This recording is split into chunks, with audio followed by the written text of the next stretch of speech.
महरुमा। बिस्मिल्लाहिर्रहमानिर्रहीम। जब अल्लाह ने सूरह आले इमरान में फरमा दिया कि दुआ पहाड़ों को भी उनकी जगह से सरका सकती है, तो कबूलियत का तो शक बनता ही नहीं। और फिर दुआ ही तो है जिसने हज़रत आदम अलैहिस्सलाम को हज़रत हव्वा अलैहिस्सलाम से मिलवाया था। दुआ ही तो है जिसने तपते सहरा में हाजरा के लिए पानी का चश्मा फोड़ा था।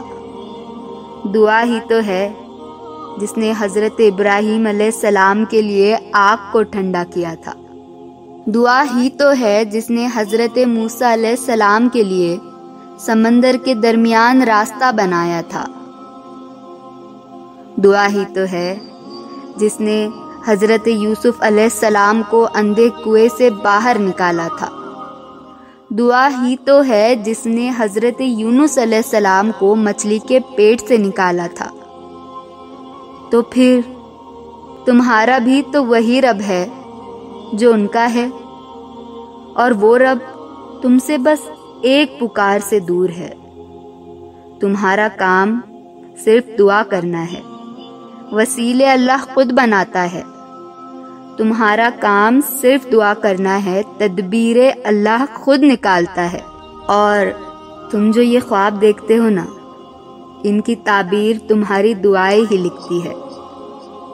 तुम्हारे हाथों का अल्लाह के रूबरू उठना तुम्हारा नसीब बदल देता है। और वो फरमाता है कि जब ईमान वाले मुझे शिद्दत और सब्र की इंतहा को पहुंचकर पुकारते हैं, तब मैं उन्हें हर घुटन से आज़ाद करके उनके दिलों को ठंडा कर देता हूँ।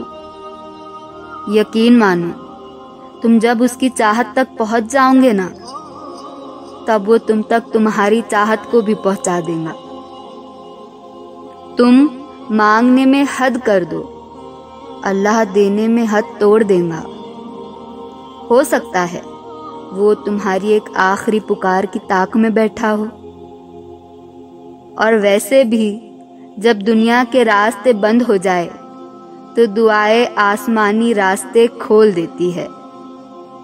तो बस अपने रब पर यकीन रखो और दुआ मांगो। Thanks for watching. Do subscribe for more videos like this.